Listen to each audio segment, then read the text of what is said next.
राहील। आरक्षणाचा मुद्दा हा समाजातील बांधवांसाठी अत्यंत महत्त्वाचा आहे। हे जरांगे पाटलांच्या सुरुवातीच्या काळातच लक्षात आलं होतं, पण ते मिळवण्यासाठी नेमकं करायचं काय याबाबत त्यांना संभ्रम होता। मग 2013चा काळ, आसपासच्या इतर काही समाजातली जी लोक आहेत ती आरक्षणासाठी आंदोलन करत होती।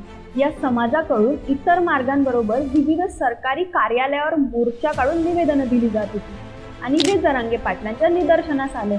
आणि मग तेव्हाच त्यांचे काही सहकारी आणि ग्रामीण भागातले तरुण यांच्या साथीनं मोर्चा काढायचा असं त्यांनी ठरवून टाकलं। मग त्यासाठी त्यांनी छत्रपती संभाजीनगर येथील आयुक्तालयावर मोर्चा काढण्याचा आणि निवेदन देण्याचा निर्णय घेतला।